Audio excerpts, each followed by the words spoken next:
Hello everyone.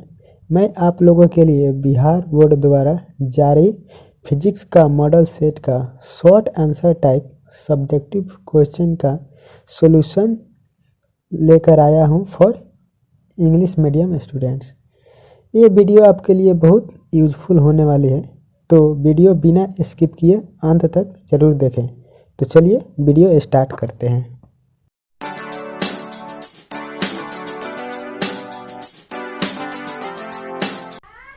First question is what do you mean by equipotential surface. इसका simple answer होगा any surface where potential is same at each point called equipotential surface. Equipotential means equal plus potential. आप इसको simply याद रख सकते हैं, equal plus potential also called equipotential surface. Equipotential surface for uniform electric field lines are. Now I will try to understand to you equipotential surface from this diagram. Let us, this is any surface and this is a positive point charge Q, जिससे outward direction में electric field lines move कर रही है। और इस surface को हम equipotential surface तब बोलेंगे जब इसके प्रत्येक पॉइंट पे पोटेंशियल होना चाहिए, वो सेम होना चाहिए, तभी हम इस सरफेस को इक्विपोटेंशियल सरफेस बोलेंगे। आई होप आपको ये अच्छी तरह समझ आ गया होगा। तो आप पेपर में इसका आंसर लिखते समय ये डायग्राम ज़रूर बनाएं। अगर आपको वीडियो स्लो लग रही हो तो आप स्पीड को 2x पर करके देखें या 1.5x पर। वीडियो तो लंबी होगी बट आपको फुल एक्सप्लेनेशन मिलेगा। Now we move on next question. Next question is write Gauss theorem of electrostatics. इसका आंसर बताने से पहले यहाँ पे मैं आपको एक चीज़ बताने वाला हूँ। आपको जब भी पेपर में इस तरह का क्वेश्चन आए, like a theorem, like a definition, as for example अगर वो पूछे डिफाइन काइनेटिक एनर्जी, तो आपको डायरेक्ट स्टार्ट नहीं कर देना है आंसर। पहले आपको स्टार्टिंग में आपको काइनेटिक एनर्जी यहाँ पे लिख के मेंशन करना है। इसको पहले काइनेटिक एनर्जी इसको मेंशन करें, देन आप अपना आंसर लिखना स्टार्ट करें। अगर आपके पास ब्लैक पेन हो तो ब्लैक पेन से आप काइनेटिक एनर्जी लिख दें, देन आप अपना आंसर लिखना स्टार्ट करें। इससे क्या होगा कि जब आपकी कॉपी चेक होगी तो कॉपी चेक करने वाले को आपकी कॉपी चेक करने में सहूलियत मिलेगी। उनको बार बार क्वेश्चन देखना नहीं पड़ेगा, वो कॉपी आसानी से आपकी चेक कर पाएंगे, उनको अच्छा लगेगा, जिससे उनको परेशानी नहीं होगी। अगर आपकी कॉपी से उनको परेशानी ना हो चेक करने में, तो फिर आपको उस सब्जेक्ट में अच्छा नंबर मिलेगा। तो आप इसका आगे ध्यान रखिए और अभी से इसको प्रैक्टिस कीजिए, इसको प्रैक्टिस करते रहिए। जैसे यहाँ गॉस थ्योरम पूछा है तो पहले गॉस थ्योरम आप मेंशन करके देन अपना आंसर लिखना स्टार्ट करें। और यहाँ पे एक चीज़ और, यहाँ पे स्टार्टिंग अगर कभी भी लॉ पूछे, थ्योरम कोई पूछे या लॉ पूछे, तो उसको पहले स्टार्टिंग ऐसे करें, अच्छा रहता है। एक अपना लैंग्वेज बनाइए, कि अपना मेथड बनाइए कि हमको इस चीज़ को कैसे स्टार्ट करना है। जैसे हम कभी भी थ्योरम को स्टार्ट करते हैं या लॉ को, दिस लॉ स्टेट्स दैट, मतलब ऐसे इसको स्टार्ट करें ऐसा, this law states that the electric flux linked with any closed surface is equal to 1/ε0 times the total amount of charge content within that surface. Okay, hence mathematically यहाँ पे ये जो phi है वो क्या है, इलेक्ट्रिक फ्लक्स है, जिसको फाई से डिनोट करते हैं। और यहाँ पे क्यू जो है आपका चार्ज है, तो यहाँ पे जो फाई होता है वह 1/ε0 ऑफ चार्ज होता है। Okay, where phi is electric flux है and q is net charge है, और ε0 को बोलते हैं हम एब्सोल्यूट परमिटिविटी। ये जो एब्सोल्यूट परमिटिविटी है इसका वैल्यू हम नीचे मेंशन किए हैं। ये जो वैल्यू होता है ये बहुत ही इम्पोर्टेंट होता है, आपको ये इसको हमेशा याद रखना है। ये कई बार क्वेश्चन में, ऑब्जेक्टिव क्वेश्चन में आपको ये पूछता है, तो ये आप हमेशा याद रखें। We move on next question. Next question is write Joule's law of heating effect of current. इसका आंसर देखिए, मैंने इसको पहले ब्लैक पेन से मेंशन किया है, देन अपना आंसर लिखना स्टार्ट किया है। तो आप भी ऐसा किया करें। तो देखिए इसको आंसर होगा दिस लॉ स्टेट्स दैट। देखिए लॉ है तो इसको ऐसे स्टार्ट किए हैं। When a current I passes through a conductor of resistance R for time t, then the heat developed in the conductor is equal to the product of a square of current, the resistance and time। यानी इसके कहने का मतलब है कि मान लीजिए हमारे पास कोई एक कंडक्टर है जिसको मैंने एक बैटरी से ज्वाइंट कर दिया। ओके, ये पॉजिटिव टर्मिनल है, ये निगेटिव। एक्चुअली मैं पहली बार इस ब्रश का इस्तेमाल कर रहा हूँ ऐसा, तो मुझसे उतना सही नहीं हो रहा है। तो देखिए यहाँ से आई करंट फ्लो हो रहा है, तो ये क्या होगा कि एक टी, मान लीजिए ये टी समय के लिए फ्लो हो रहा है टाइम, और इस कंडक्टर का रेजिस्टेंस आर है। तो जब आई करंट टी समय के लिए फ्लो होगा तो ये जो कंडक्टर है इसमें हीट डेवलप होगा। तो इसी हीट डेवलपमेंट को देखकर उसने जूल ने एक इक्वेशन दिया, जो इक्वेशन ये वाला है, H is equal to I square R T. इसको आपको हमेशा याद रखना है। तो चलिए आपको समझ आ गया होगा। तो अब हम नेक्स्ट क्वेश्चन की तरफ मूव करते हैं। Next question is explain average value of N alternating current.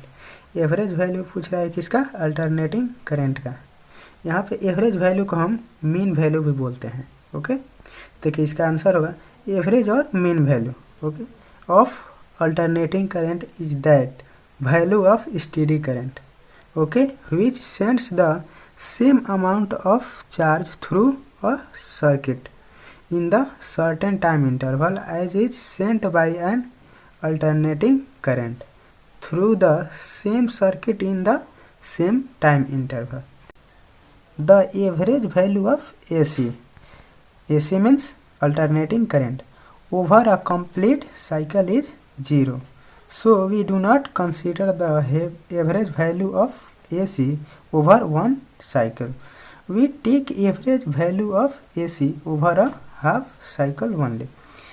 यानी ये बोल रहा है कि यहाँ पे जो होता है आपका जो ये वाला हाफ साइकिल है और ये वाला हाफ साइकिल है, तो बोल रहा है कि फुल साइकिल में जो एवरेज वैल्यू होता है अल्टरनेटिंग करेंट का वो 0 होता है में है हाफ साइकिल, और ये हाफ साइकिल किस में है? निगेटिव में। तो ये दोनों ऐड होकर के क्या हो जाएंगे? कैंसिल हो जाएंगे, यानी ये 0 हो जाएंगे। ठीक, और तो इसीलिए हम एवरेज वैल्यू जो है हम फुल साइकिल में नहीं फाइंड करते हैं, उसके लिए हमें हाफ साइकिल चाहिए। ओके, तो हम सिर्फ एवरेज वैल्यू ऑफ एसी सिर्फ फाइंड करते हैं किस में? हाफ साइकिल में। ओके, चलिए तो अब हम नेक्स्ट क्वेश्चन की तरफ मूव करते हैं। Next is What do you mean by photoelectric effect? It is a good question, also easy. Photoelectric effect, it is the process of ejection of electron. Ejection means बाहर निकलना electron का from the metal surface when suitable frequency of light incidence on it. This phenomena called photoelectric effect. इसको समझाने के लिए हमने एक diagram लिया है जिससे आपका कंसेप्ट क्लियर हो जाएगा। देखिए ये जो है ये वाला मेटल सरफेस है जिस पर इलेक्ट्रॉन्स है। ये वाला क्या है? इलेक्ट्रॉन्स है। यहाँ से लाइट इंसिडेंस हो रही है ओके सरफेस पे, और इंसिडेंस होने के बाद यहाँ से इलेक्ट्रॉन का इजेक्शन हो रहा है, यानी इलेक्ट्रॉन बाहर निकल रहे हैं। और ये जो इलेक्ट्रॉन बाहर निकल रहे हैं, इसी इजेक्टेड इलेक्ट्रॉन को बोलते हैं इजेक्टेड फोटो इलेक्ट्रॉन। तो ये जो पूरा फिनोमिना है, इंसिडेंट लाइट का इंसिडेंस होना और मेटल सरफेस से इलेक्ट्रॉन का इजेक्शन, यही फिनोमिना क्या कहलाता है? Photo electric effect. I hope आपको समझ आ गया होगा। तो चलिए नेक्स्ट क्वेश्चन की तरफ मूव करते हैं। Next is write two properties of beta rays, it is also easy. इसकी फर्स्ट प्रॉपर्टीज है beta rays has negative charge equal to the charge on an electron. ये जो होता है बीटा रेज, जो क्या होती है? निगेटिव होती है। और सेकेंड है they are deflected by electric field and magnetic field. Okay, ये जो है डिफ्लेक्ट होती है बीटा रेज किससे किससे? इलेक्ट्रिक फील्ड से भी और मैग्नेटिक फील्ड से, दोनों से। तो ये इजी था। तो चलिए अब नेक्स्ट क्वेश्चन की तरफ मूव करते हैं। Next is explain P type of semiconductor. It is a very very good question. ये जो क्वेश्चन है इसके साथ आता है एन टाइप। ये पी टाइप और एन टाइप हमेशा ही आते रहता है डिफरेंस लिखने के लिए इन दोनों में। तो चलिए पी टाइप सेमीकंडक्टर बताते हैं। तो देखिए व्हेन अ सुटेबल ट्रीवैलेंट इम्प्योरिटी, इसमें ट्रीवैलेंट यानी ट्रीवैलेंट इम्प्योरिटी का मतलब क्या होता है? ट्रीवैलेंट इम्प्योरिटी का मतलब होता है वैसा एलिमेंट जिसकी वैलेंसी कितनी होती है? 3, यानी जिसके वैलेंस इलेक्ट्रॉन कितने होते हैं? 3 होते हैं। उसी को हम बोलते हैं ट्रीवैलेंट इम्प्योरिटीज। और उसमें क्या होता है? एन टाइप में उसमें होता है ऐसा एलिमेंट जिसमें वैलेंस इलेक्ट्रॉन कितने होते हैं? 5 होते हैं उसमें, तो वो होता है एन टाइप। तो चलिए impurity is added in intrinsic semiconductor, यानी इंट्रिंसिक का मतलब होता है प्योर, यानी pure semiconductor. The semiconductor form it then called P type semiconductor. In P type semiconductor holes are majority charge carrier, यानी जो इसमें क्या होता है कि जो होल्स होते हैं वो मेजॉरिटी चार्ज कैरी करते हैं, जबकि electron are minority charge carrier, जबकि इलेक्ट्रॉन जो होते हैं वो मतलब माइनर चार्ज कैरी करते हैं। और उसमें क्या होता है एन टाइप में, उसमें होल्स माइनॉरिटी चार्ज कैरी करते हैं और इलेक्ट्रॉन मेजॉरिटी चार्ज कैरी करते हैं। तो यही इसमें डिफरेंस है। तो आप वो भी कर लेना दोनों अच्छे से, क्योंकि डिफरेंस आता रहता है। तो चलिए आई होप ये समझ आ गया हो। और इसमें डायग्राम भी है, चलिए डायग्राम से और अच्छे से समझाते हैं। तो यही है पी टाइप आपका सेमीकंडक्टर। देखिए ये क्या है? ये सब सिलिकॉन है चारों तरफ से, और यहाँ पे ये जो है क्या है? ये देखिए यहाँ पे होल दिखाई दे रहा है। इसी होल की हेल्प से ये बोरॉन जो है, बोरॉन क्या है? ट्रीवैलेंट इम्प्योरिटी है। इसकी वैलेंस इलेक्ट्रॉन कितना होते हैं? 3 होते हैं। ओके, तो ये क्या है? इसी होल के हेल्प से ये इसमें मिल गया है। तो इससे जो आपका सेमीकंडक्टर बना है, तो यही कहलाता है पी टाइप सेमीकंडक्टर। ओके, तो ये हो गया आपका अच्छा से एक्सप्लेनेशन। अब हम बढ़ते हैं नेक्स्ट क्वेश्चन की तरफ।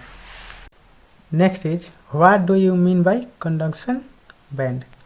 इसको समझने के लिए हम आपको ले चलते हैं डायग्राम पे, उससे अच्छे से समझ आएगा। ये है डायग्राम। देखिए इसमें क्या होता है कि ये बीच में एक गैप होता है जिसको हम बैंड गैप बोलते हैं। और ये जो नीचे वाला होता है येलो कलर का जो होता है दिखाई दिया है, ये है क्या है? वैलेंस बॉन्ड है। ये क्या होता है? ये मतलब फुलफिल्ड होता है। और इसके जो बैंड गैप होता है उसके ऊपर वाला जो होता है बैंड वो अनफिल्ड होता है, यानी पार्शियली फिल्ड होता है या एम्प्टी भी होता है। तो यही जो है बैंड, ये इसी बैंड को हम बोलते हैं कंडक्शन बैंड। ओके, इसी को हम बोलते हैं कंडक्शन बैंड। तो अब हम चलते हैं, तो देखिए यहाँ पर वही बातें लिखे हैं, it is the energy band of higher energy level. और इसके पास जो होती है ना, इसके पास हायर एनर्जी होती है इसके पास, कंडक्शन बैंड के पास, विच इज आइदर इम्पटी और पार्शियली फील्ड विथ इलेक्ट्रॉन्स। वहीं पार्शियली फील्ड होते हैं इलेक्ट्रॉन से या इम्पटी होते हैं। The conduction band is the band of electrons can jump up into from the valence bond. वो जंप भी कर सकते हैं। When the electrons are in these orbitals they have enough energy move freely in the material. तो वही है, ये भी इजी था। तो चलिए अब हम अपने नेक्स्ट क्वेश्चन की तरफ मूव करते हैं। Next is explain polarisation of light. इसको भी समझने के लिए हम डायग्राम पर जाएंगे, यहाँ पे नीचे। ये डायग्राम से मतलब हम समझेंगे पोलराइजेशन ऑफ लाइट। देखिए ये क्या है, किसी लाइट सोर्स से, मान लीजिए किसी लाइट सोर्स से लाइटें आ रही है। ये जो लाइट बीम है वो किसी सोर्स से आ रही है, और ये आते समय यहाँ पे अभी क्या है, अनपोलराइज्ड है, मतलब पोलराइज नहीं है। लेकिन अगर बीच में हम एक पोलराइड या पोलराइजर जो अनपोलराइज लाइट को पोलराइज बना देता है, उसी को हम बोलते हैं पोलराइजर या पोलराइड। तो ये मतलब एक डिवाइस है। इसके बाद क्या हो रहा है कि इससे पास होने के बाद अनपोलराइज लाइट पोलराइज हो जा रही है।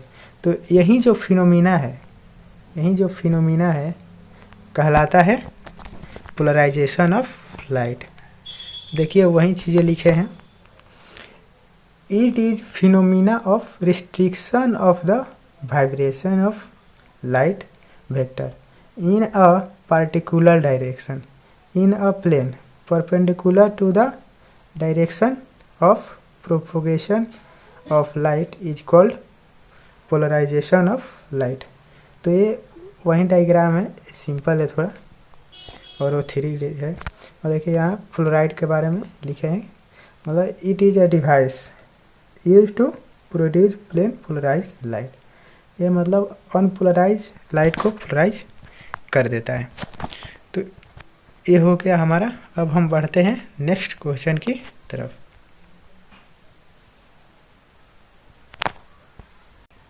Now we move on next question. Next is explain amplitude modulation. अब देखिए मॉड्यूलेशन में और भी टाइप्स होते हैं। एक एम्पलीट्यूड हो गया और एक फ्रीक्वेंसी मॉड्यूलेशन होता है। एक होता है एक फ्रीक्वेंसी हो गया, और एक हो गया आपका फेज होता है, फेज मॉड्यूलेशन। तो अगर आपको एम्पलीट्यूड मॉड्यूलेशन अगर याद हो गया तो आपको ये तीनों याद हो जाएगा आसानी से। तो देखिए इसकी डिफिनीशन क्या होती है।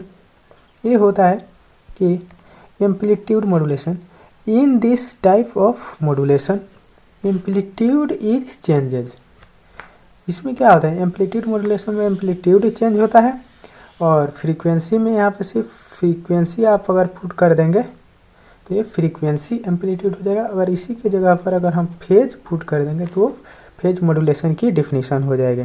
तो इजी होता है, अगर ये कि आपको याद हो गया तो सब याद हो जाएगा।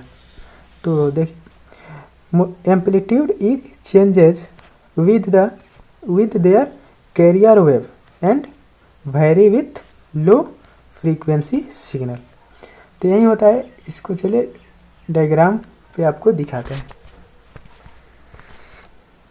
ये हो गया डायग्राम। तो देखिए ये वाला जो है आपका मैसेज सिग्नल है, ये वाला आपका है मैसेज सिग्नल, और ये वाला है आपका कैरियर सिग्नल। तो इसी में अगर एम्पलीट्यूड चेंज अगर हो जाए, अगर इसी में अगर एम्पलीट्यूड चेंज होता है तो उससे जो आपका मॉड्यूलेशन होता है, वो जो मॉड्यूलेशन होता है वही कहलाता है आपका एम्पलीट्यूड मॉड्यूलेशन।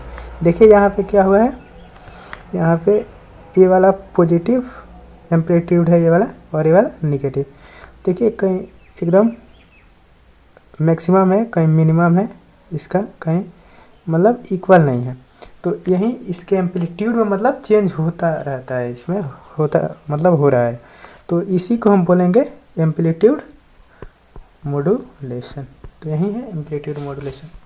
और उसमें फ्रीक्वेंसी यहाँ पे चेंज होगी और आपका फेज में फेज चेंज होता है। तो ये सिंपल है। तो चलिए अब हम नेक्स्ट क्वेश्चन की तरफ मूव करते हैं।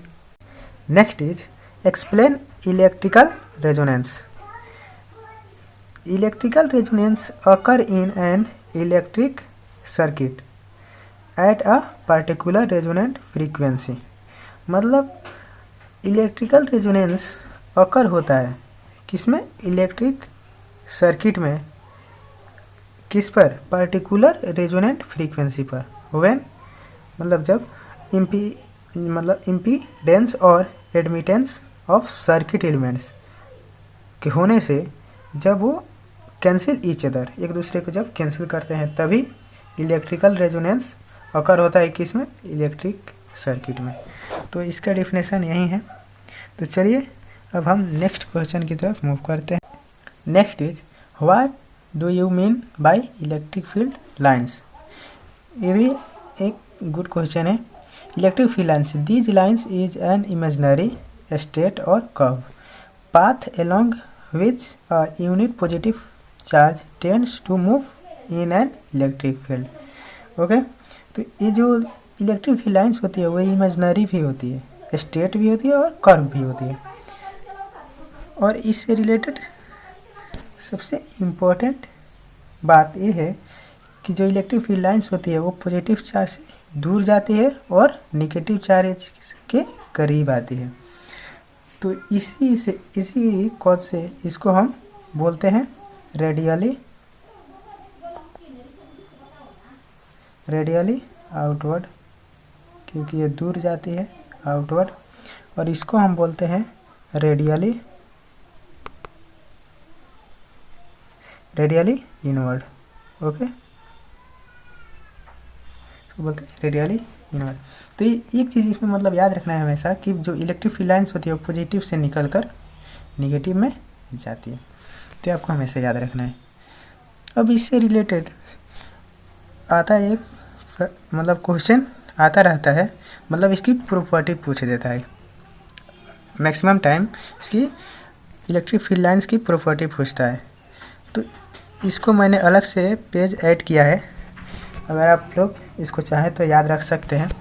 जो इस प्रॉपर्टी होती है वो तो ये जानते हैं, इमेजिनरी होती है, स्ट्रेट होती है इलेक्ट्रिक फील्ड लाइन्स, और कर्व भी होती है।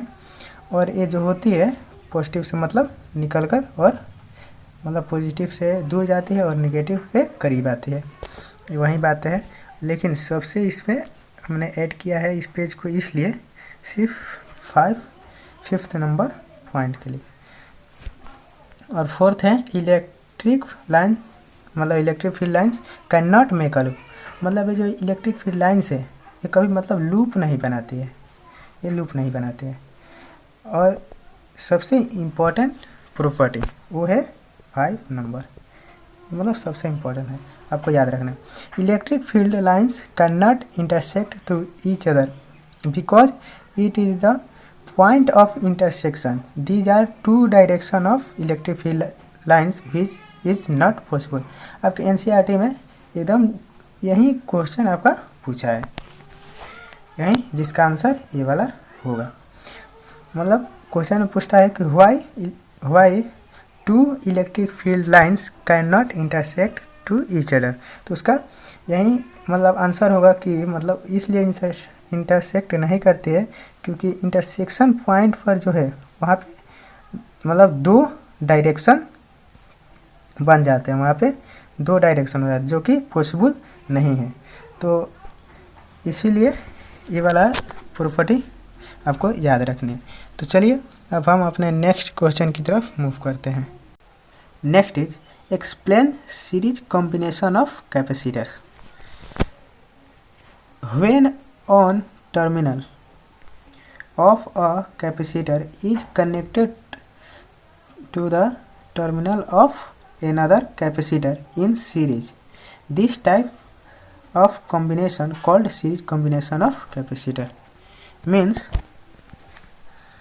इसमें क्या होता है, जो कैपेसिटर होता है, ये वाला क्या है आपका कैपेसिटर है, इसमें एक कैपेसिटर दूसरे कैपेसिटर के जैसे मतलब अटैच होता है, वो भी सीरीज में कनेक्टेड होता है। जैसे इसका देखिए यहाँ पे माइनस प्लस, वहीं माइनस प्लस, ये मतलब क्या हो रहा है, सीरीज में कनेक्टेड है।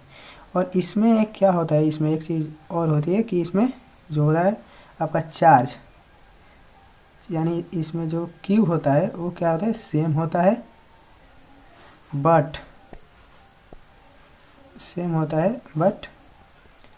इसमें जो पोटेंशियल होती है वो डिफरेंट होती है।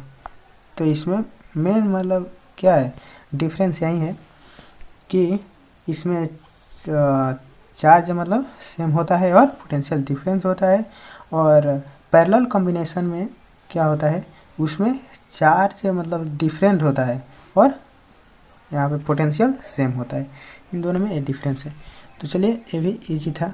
अब हम मूव करते हैं अपने नेक्स्ट क्वेश्चन की तरफ।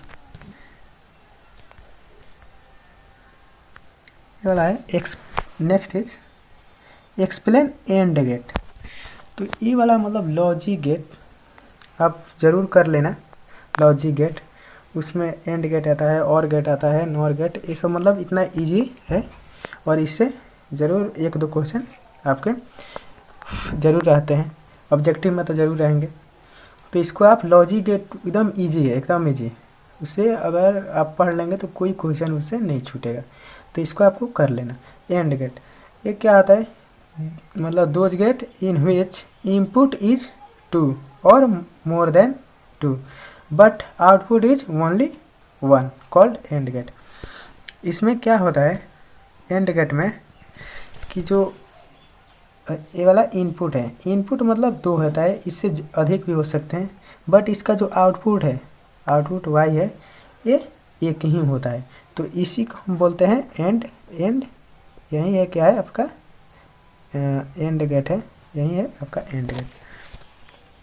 और इससे सबसे मतलब इसका बूलियन एक्सप्रेशन आप लोग हमेशा याद रखना। ये जो बूलियन एक्सप्रेशन है, इसका बूलियन एक्सप्रेशन यही वाला y, यानी ये वाला y क्या है आपका आउटपुट है और ये दोनों क्या है इनपुट है। तो इनपुट को अगर मतलब मल्टीप्लाई करेंगे तो एंड गेट का जो आउटपुट है वो निकल के आएगा। तो ये होगा इसका बूलियन एक्सप्रेशन। तो ये आपको हमेशा याद रखना है। और गेट के लिए भी होता है, जब आप पढ़ेंगे तो उसमें आप देखेंगे कि और गेट के लिए होता है y = a + b, तो उसमें ऐड करना होता है, उसमें मल्टीप्लाई करना होता है। तो आप लोग लॉजिक गेट अच्छे से कर लेना। और इसका ट्रूथ टेबल ये होता है, आप लोग जब कीजिएगा अच्छे समझ में आ जाएगा। और उसका वेव फॉर्म ये होता है। तो आपको मतलब ये वाला याद रखना है अच्छे से, ये वाला, और इसके ये वाला, ये जो आपका सिंबल है, इस सिंबल को हमेशा याद रखना है, और इसका बूलियन एक्सप्रेशन, और इसको भी ट्रूथ टेबल तो आपको याद होना ही चाहिए। मतलब सब इम्पोर्टेंट है, आप पढ़ लेना अच्छे से। Next is explain permeability of a medium. यहाँ पे आपसे परमेबिलिटी पूछा है और एक होता है परमिटिविटी। तो इसमें कभी कभी डिफरेंस पूछता है कि difference between permeability and permittivity. तो आपको मैं पिछले स्लाइड में बताया है परमिटिविटी के बारे में, जिसको हम डिनोट करते हैं एप्सिलॉन नॉट से, जिसकी वैल्यू होती है 8.85 × 10⁻⁻12 कूलम्ब स्क्वायर पर न्यूटन मीटर स्क्वायर। तो ये होती है एप्सिलॉन नॉट की वैल्यू, और इसको हम डिनोट करते हैं किससे, परमिटिविटी को एप्सिलॉन नॉट से, और परमियाबिलिटी को हम डिनोट करते हैं किससे, म्यू से। तो मतलब एक डिफरेंस ये हो गया कि परमियाबिलिटी को हम म्यू से डिनोट करते हैं और परमिटिविटी को हम डिनोट करते हैं एप्सिलॉन नॉट से। तो ये छोटी छोटी बातें आपको याद रखनी है। अब चलिए हम परमिएबिलिटी ऑफ अ मीडियम को जानते हैं। The permeability of a material या medium is defined as the ratio of flux density okay to the field strength of a material. It is also directly proportional to the conduction of magnetic lines of force. Okay, it is denoted by mu. तो ये जो बोल रहा है कि जो mu होता है वो क्या होता है, रेशियो होता है किसका किसका, बी और एच का। तो यहाँ पे देखिए बी और एच क्या है, B means intensity of magnetic field और H means intensity of magnetizing field. Okay, तो ये होता है परमिएबिलिटी ऑफ अ मीडियम। तो इसको आपको याद रखना है। अब हम मूव करते हैं नेक्स्ट क्वेश्चन की तरफ। Next question is explain primary rainbow. Explain primary rainbow, ये भी अच्छा क्वेश्चन है। इसमें जो होता है आपको मतलब ऑब्जेक्टिव क्वेश्चन आते हैं या डिफरेंस भी लिखने को आता है कि प्राइमरी रेनबो एंड एक होता है सेकेंडरी रेनबो। तो अगर आपको पहले हम बता दें प्राइमरी रेनबो, तो ये क्या होता है, a rainbow in which the effective rays are refracted on entering each drop, reflected from its interior surface and refracted again on emerging to pass to the observer's eyes, and in which the red is seen on the outside edge of the bow। तो ये क्या है, देखिए ये वाला है refracted, यहाँ पे क्या है रिफ्रैक्टेड और यहाँ पे क्या है रिफ्लेक्टेड। ओके, तो समझते हैं ना रिफ्रैक्टेड क्या होता है और रिफ्लेक्टेड क्या होता है, ये आप जानते होंगे, लाइट में पढ़ना है आपको। तो अब हम इसको समझाते हैं डायग्राम से क्या होता है। ये जो प्राइमरी रेनबो होता है उसमें एक क्या है, ये एक मान लीजिए वाटर ड्रॉप है, मान लीजिए 22 की बूंदे है वाटर ड्रॉप, और ये आपकी सनलाइट है, सनलाइट आई, और ये क्या है, ये आपका है रेयर मीडियम और ये है डेंसर मीडियम।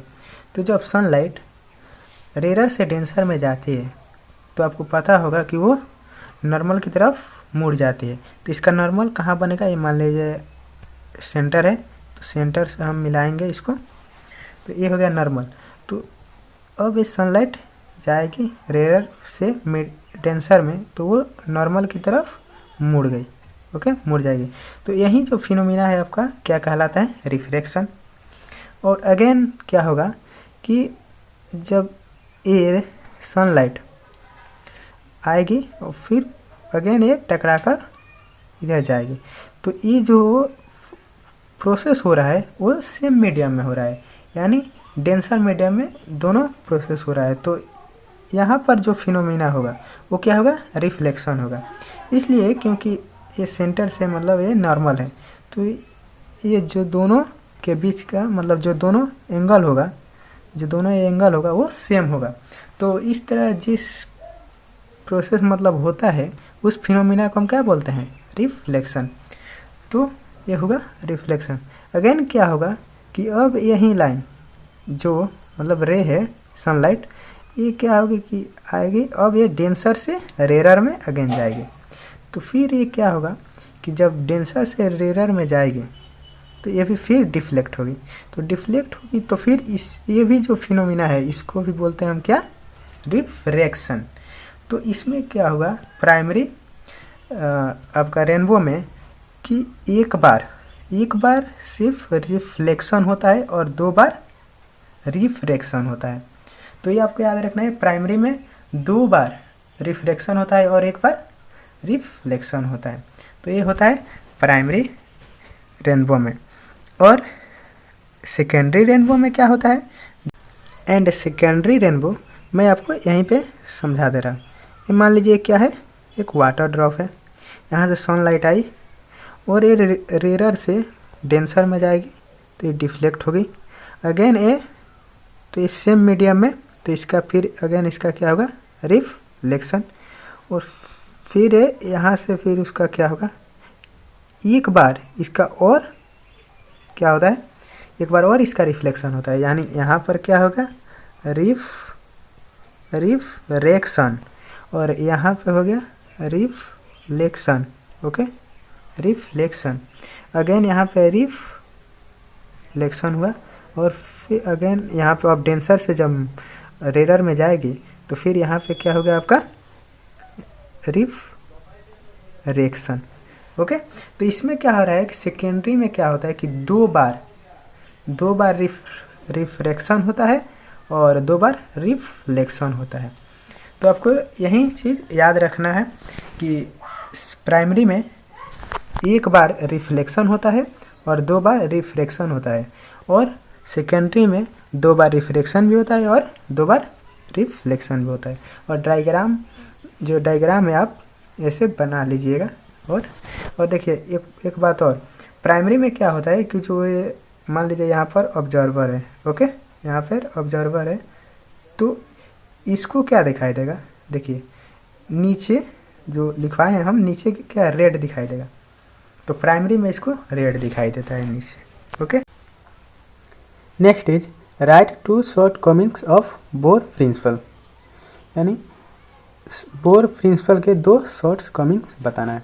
तो first is Bohr only explain the line spectra of hydrogen and hydrogen like species like helium, lithium, beryllium, etc. But he does not explain the line spectra of multi-electron atom. Multi-electron atom means more than one electron. तो Bohr ने successfully hydrogen and hydrogen like species atom का तो explain कर दिया था, but वो multi electron atom को explain नहीं कर पाए थे। तो ये थी उनकी first shortcomings. And second is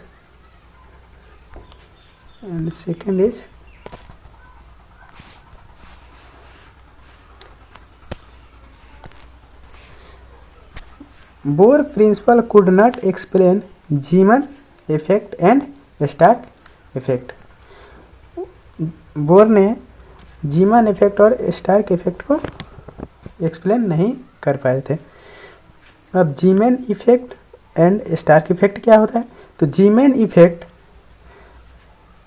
का मतलब जो डिफिनीशन है वो होता है splitting of spectral lines in presence of magnetic field. जो जीमन इफेक्ट है उसमें मैग्नेटिक फील्ड होता है और स्टार्क में इलेक्ट्रिक फील्ड होता है, यानी splitting of spectral line in presence of electric field. तो ये हो गया आपका बोर प्रिंसिपल के शॉर्ट कमिंग्स। अब हम मूव करेंगे नेक्स्ट क्वेश्चन की ओर। Next is what do you mean by angle of dip, यानी ये पूछ रहा है एंगल ऑफ डिप के बारे में। तो एंगल ऑफ डिप क्या होता है, the angle that is made by the earth's magnetic field lines be with the horizontal, it is also known as the magnetic dip, it is denoted by आई।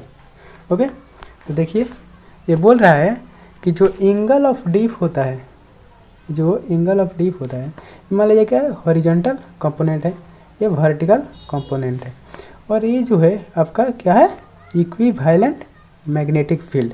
तो जो angle of dip होता है वो horizontal and equivalent magnetic field के बीच बनता है, यानी horizontal और component and equivalent magnetic field के बीच जो एंगल बनता है वही होता है आपका एंगल ऑफ डिप।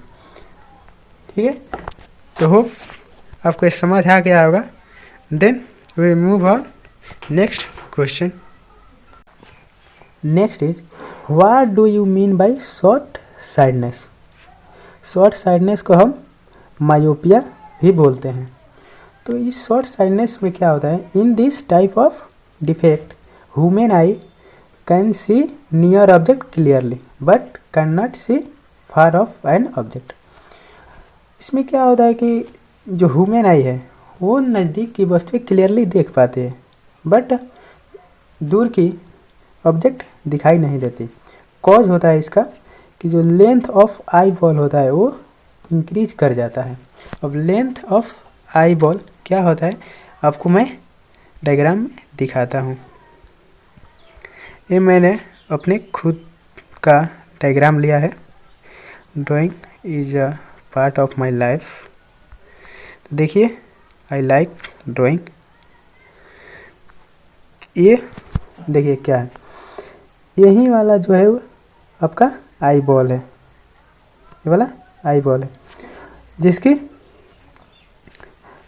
जो लेंथ है वो इंक्रीज कर जाती है इन myopia.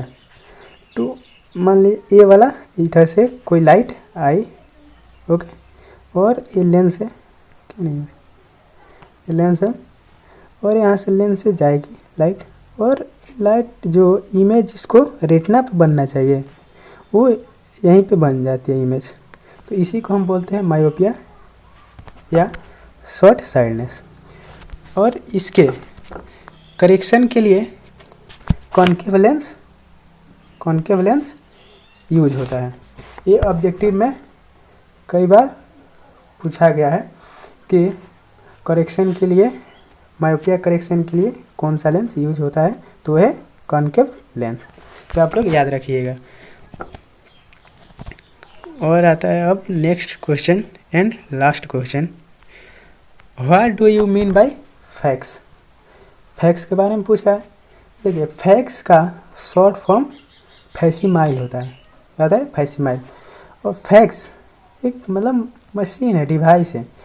Fax is a mechanical device which is used for transmitting documents from one place to another place which is quick and easy transmission. मतलब ये एक ऐसा मैकेनिकल डिवाइस है फैक्स जो डॉक्यूमेंट्स एक प्लेस से अनदर प्लेस तक easy और क्विकली जल्दी चली जाती है इसके हेल्प से। तो ये फैक्स वही काम करता है, डॉक्यूमेंट्स एक प्लेस से अनदर प्लेस पर ट्रांसफ़र करता है। और आपको हम दिखाएंगे, the machine scans the page and makes an electronic representation of the text and graphic। ये मतलब वही मशीन है। देखिए मैं आपको फुल इमेज दिखाता हूँ। ये यही है फैक्स। क्या है फैक्स? यही मतलब मशीन है जो डॉक्यूमेंट्स एक प्लेस से अनदर प्लेस पर ट्रांसमिशन का काम करता है। तो गाइज आपके लिए ये वीडियो कितनी यूजफुल रही कमेंट सेक्शन में ज़रूर बताएं। वीडियो अच्छी लगी हो तो अपने दोस्तों के साथ शेयर ज़रूर करें ताकि उनका भी कुछ हेल्प हो जाए। और अगर आप लोग इसी तरह के और वीडियो चाहते हैं तो अगेन कमेंट सेक्शन में बताएं। और लास्ट में यही कहूँगा, वीडियो अच्छी लगी हो तो एक लाइक ज़रूर कर दें और हमारे चैनल को सब्सक्राइब कर बेल आइकन प्रेस कर लें। Thank you.